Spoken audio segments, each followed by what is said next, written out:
بسم اللہ الرحمن الرحیم۔ السلام علیکم ورحمۃ اللہ وبرکاتہ۔ معزز سامعین کرام، آج جو ہم آپ کے سامنے حاضر ہوئے ہیں یہ اولاد کا وظیفہ لے کر حاضر ہوئے ہیں۔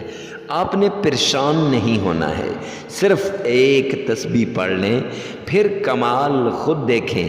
یہ وظیفہ ہر وہ آدمی کرے جس کی اولاد نہ ہو، جس کی جھولی خالی ہو یا جس کی جھولی میں کوئی بھی نہ ہو اور وہ اولاد کا متمنی ہو اور اولاد کو چاہتا ہو اور یہ چاہتا ہو کہ اس کی گود بھر جائے۔ عورت چاہتی ہو کہ میری گود بھر جائے، یا خاوند چاہتا ہو کہ اللہ ہم سب کو اولاد سے نوازے، یا پھر جس کی اولاد ہے لیکن اولاد نافرمان ہے۔ معزز سامعین کرام، ہمارے معاشرے کے اندر دو بڑی خرابیاں ہیں۔ ایک خرابی، جس کی اولاد نہ ہو اس کو معاشرے میں طعنے ملتے ہیں، اس کو معاشرے میں ایسی سزا دی جاتی ہے کہ معزز سامعین کرام وہ زندگی پر موت کو ترجیح دے دیتی ہے۔ اگر مرد ہے تو وہ زندگی پر موت کو ترجیح دے دیتا ہے۔ اور دوسری خرابی کہ جس کی اولاد ہو، اولاد نافرمان ہو، تو معزز سامعین کرام تو یہ آدمی پھر بہت ہی مشکل کے اندر پڑ جاتا ہے۔ کبھی یہاں سے گلا، کبھی وہاں سے گلا، کبھی یہاں سے شکوہ، کبھی وہاں سے شکایت۔ معزز سامعین کرام بس یہی ہو رہا ہے۔ تو معزز سامعین کرام پریشان نہیں ہونا۔ یہ دو بڑی خرابیاں ایسی ہیں جن میں بندے کا کوئی عمل دخل نہیں ہے۔ پہلی میں تو بالکل نہیں ہے، کسی کی اولاد نہ ہو تو اس میں تو بندے کا بالکل عمل دخل نہیں ہے۔ معزز سامعین کرام، اولاد کا دینا یہ اللہ کی طرف سے ایک نعمت ہے، اور اولاد کا دے کر پھر اولاد کا نافرمان بنا دینا یہ اللہ کی طرف سے ایک بہت بڑا امتحان ہے۔ تو جس کی اولاد نہیں ہے تو معزز سامعین کرام وہ بھی پریشان نہ ہو، اور جس کی اولاد ہے تو وہ بھی پریشان نہ ہو۔ صرف اس ایک عمل کو کیجئے، انشاءاللہ آپ کی پریشانی دور ہو جائے گی۔ معزز سامعین کرام، کچھ لوگ ہمارے پاس آئے، کہا مفتی صاحب ہمیں یہ مسئلہ درپیش ہے۔ میں نے کہا کیا وجہ ہے؟ تو ایک نے کہا کہ مجھے اللہ نے اولاد نہیں دی۔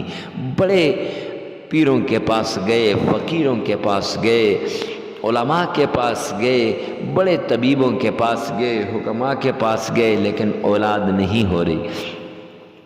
اور ایک اور آدمی تھا، وہ کہتے ہیں حضرت اولاد تو ہے لیکن اولاد نافرمان ہے۔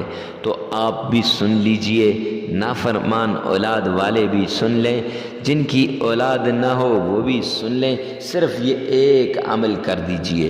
تو عمل بتانے سے پہلے مفتی کے وظائف پہ اگر آپ پہلی مرتبہ آئے ہیں تو معزز سامعین کرام ہر عمل کی اجازت کی ضرورت ہوتی ہے۔ اجازت کے لیے کمنٹ سیکشن میں آمین لکھے گا، ویڈیو کو لائک کر دیجیے گا، اور مفتی عمران شاکر کی طرف سے ویلکم بھی، اور ہمارے چینل کو سبسکرائب بھی کر دیجیے گا۔ چلتے ہیں آج کے وظیفے کی طرف۔ معزز سامعین کرام، ایک بار آپ نے تعوذ پڑھنا ہے، اعوذ باللہ من الشیطان الرجیم۔ ایک بار بسم اللہ پڑھنی ہے، بسم اللہ الرحمن الرحیم۔ ایک بار اللہ کے پیارے پیغمبر جناب محمد مصطفیٰ احمد مصطفیٰ رسول عربی صلی اللہ علیہ وسلم پہ درود پاک پڑھنا ہے۔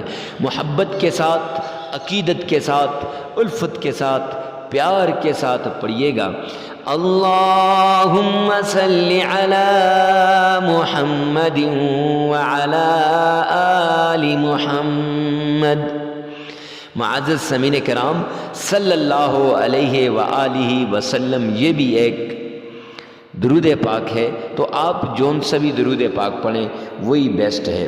تو اس کے بعد آپ نے سکرین پر بھی نظر آ رہی ہوگی سورہ انبیاء آیت نمبر 89، اس کا کچھ حصہ، کہ جب اللہ رب العزت نے حضرت زکریا کو اولاد نہ دی، وَذَكَرِيَّ إِذْ نَادَى رَبَّهُ جب زکریا علیہ السلام کو اللہ نے اولاد نہ دی، زکریا علیہ السلام نے اپنے رب کو پکارا، رب لا تذرنی فردا وانت خیر الوارثین۔ معزز سامعین کرام، یہ آیت اس کو یہاں سے رب لا تذرنی فردا وانت خیر الوارثین،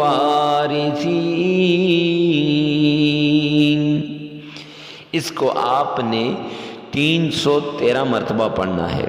اور یاد رکھیے گا، جب اس آیت کو آپ پڑھیں تو آپ کا دھیان، آپ کی توجہ، آپ کی سوچ، آپ کی فکر اللہ کی طرف ہو۔ کس طرف ہونی چاہیے؟ اللہ کی طرف۔ پھر اس کے بعد 3 مرتبہ میرے پیغمبر پر، مدنی کریم صلی اللہ علیہ وسلم پر درود پاک پڑھیے گا، اور اس کے بعد 33 بار استغفار کر دیجیے گا۔ لگاتار 7 دن کا یہ عمل ہے۔ معزز سامعین کرام، آپ کی مرادیں پوری ہو جائیں گی، آپ کی خالی جھولیاں میرا رب پوری کرے گا۔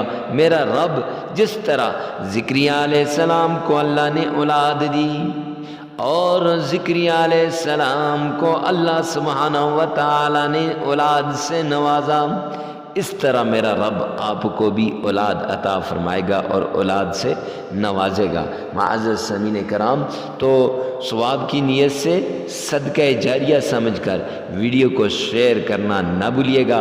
ہو سکتا ہے آپ کی ایک شیئر سے کسی کی جھولی بھر جائے، زندگی بدل جائے، ساری زندگی آپ کو دعائیں دے گا۔